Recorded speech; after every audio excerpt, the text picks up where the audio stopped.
Daredevil season 2 at the first episode, with the first episode, gave back to me some excitement, and enthusiasm to this project, but very soon it started to run in circles, and that means it's repetition, and that means it's boring and useless and a waste of time. No, let's see what's in it. So it falls back even in the conversation, even to that Froggy not knowing Murdoch is Daredevil, despite he definitely knows that. And after the intro scene, the script recognizes this, remembers this, and starts to behave some more appropriately. And there is again some organized crime organization, this time the Irish, who fade out like after the first third of the season.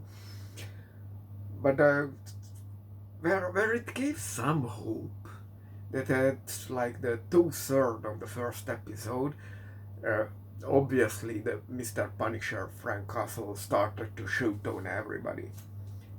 That was something of a change. But otherwise it was not much of a change. And from the wiki I thought Punisher only appears to be at the second episode, at least for the majority of his story, and then he just goes to his own shit, not become some major antagonist of this season. What was a mistake? Quickly, let's go through Castle's journey. So Frank is a military guy who had all kind of medals and shit, and did these impossibly heroic things on the battlefield. Then his family died, and then he started to kill mafia, organized crime organizations because of revenge. Now this was the original story. Here they changed some minor details, that he no longer no longer does this as premeditated revenge, but as because of some neurological condition, because he was shot in the head once during the shooting that in his family died, and now he can't control his emotions, so can't make long-term plans because he's flip-flopping because of him, to his emotions. So when he sees on the street some random criminal guy, he, because emotions get extremely violent, pulls out the gun and shoots the guy. That's his character. What is good in him is that he acts as a professional military person, so he doesn't have super flip-flop kicking everything martial arts stuff. He is just a very effective fighter, especially with weapons. He avoids, knuckle fights because that's not affecting and very hard to kill people with your fists.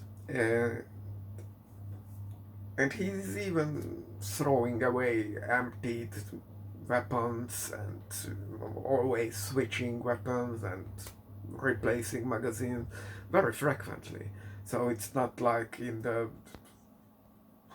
when the guy who always played the "Oh, my family is kidnapped, I know where you are, I don't know who you are, but you have I will hunt you down and kill you."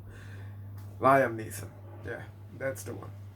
So that was the second movie, was where he started changing mags and weapons, but that's for the end of the movie. There is just faded out that gimmick, and that I was very sorry for that.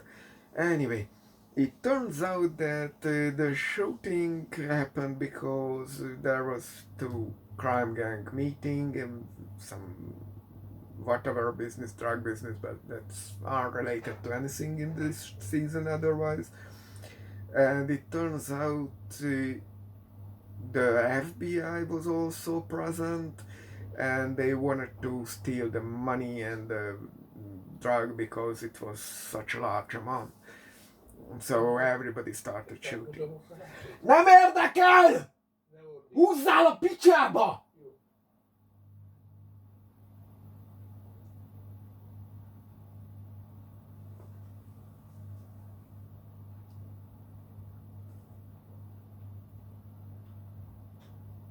So the FBI was present, and the other two criminal gangs.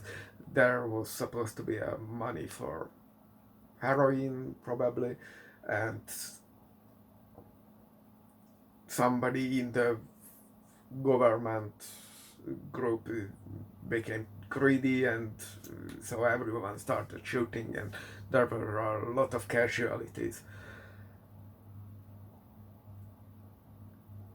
Is it revealed who was ultimately responsible for this? What was the two gang who were in the FBI and who ordered who was the corrupt head of the FBI group and everything? No, nothing. And it's actually just, well, Frank is just doing this vigilante thing for life because that wasn't a great story. Is Frank connected to anything else in this season? No. Now let's talk about the lawyer office.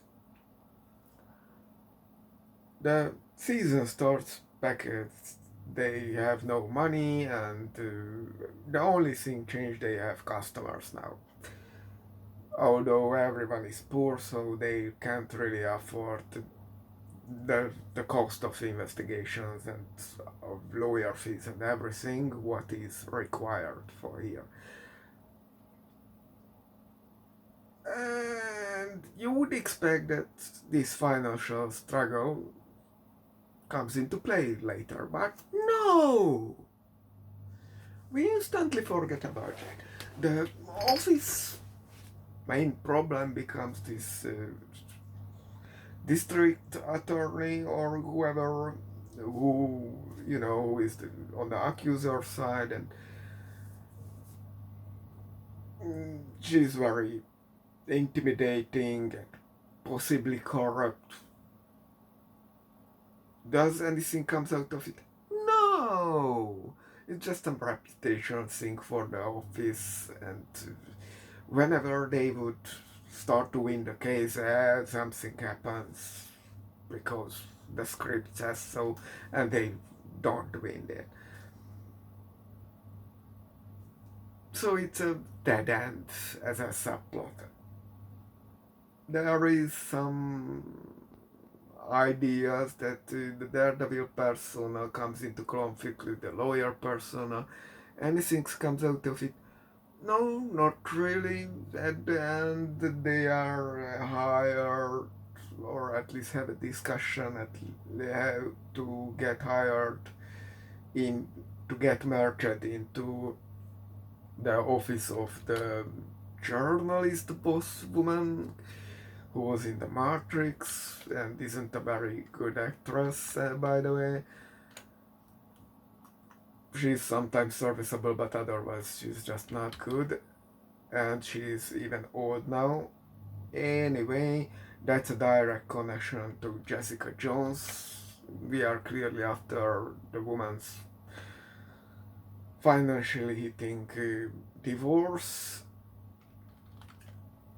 And in Jessica Jones, we clearly were after Daredevil season 1 because in that other hospital worked shop show 2 women.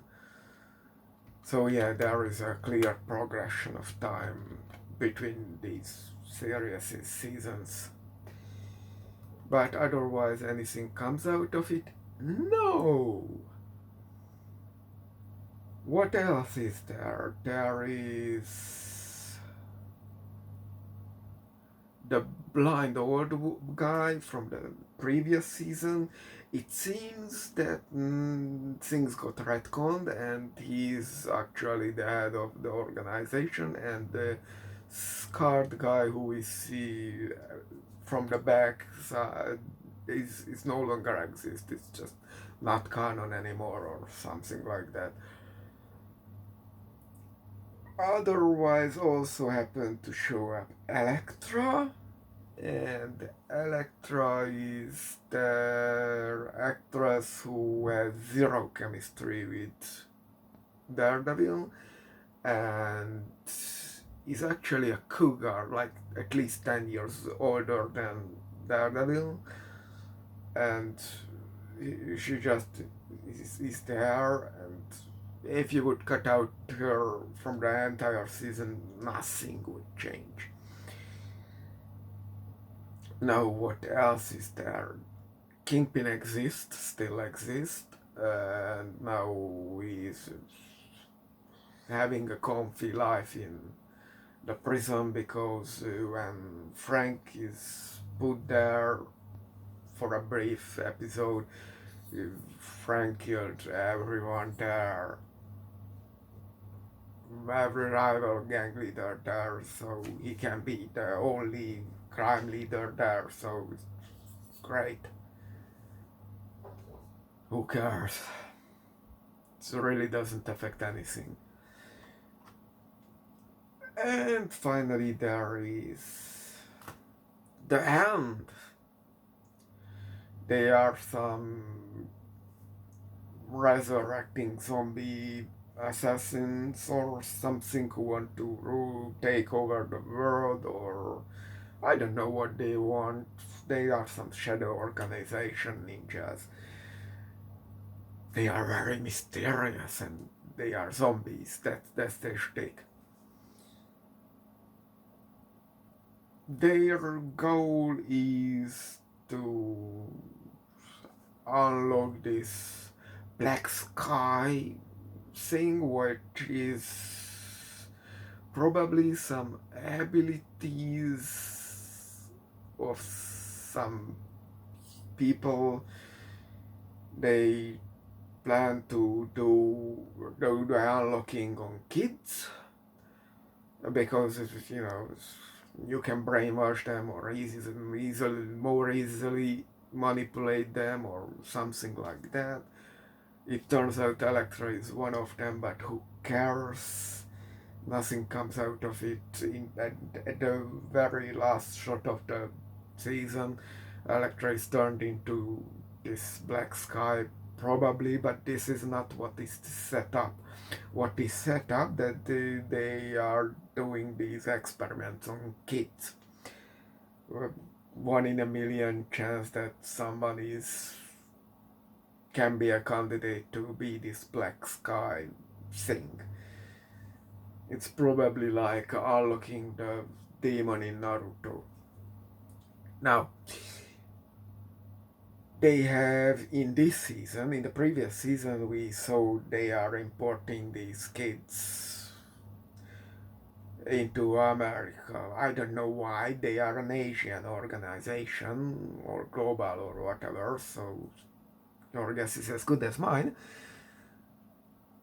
But now they also have this stone sarcophagus where they put all certain tribes' blood, like in Blade or something like that. Your guess is as good as mine. And obviously a child is in there, and they are pulling this sarcophagus all through the season. But this gets retconned, and there is no child in it. There never was. Your guess is as good as mine. So, sure, the Netflix people and the audience complained that, and the crew complained that, it was budgetary issues, they couldn't make a more visually whatever show. I check in a second. spectacular show, but the shows this season's and or Jessica Jones problem is not money related, and Daredevil season 1 had absolutely zero problem. It's script related. Absolutely script related. I don't know what happens here. Why happens? No one cares. Nothing is affected. The hand is again maybe pushed back to Asia, but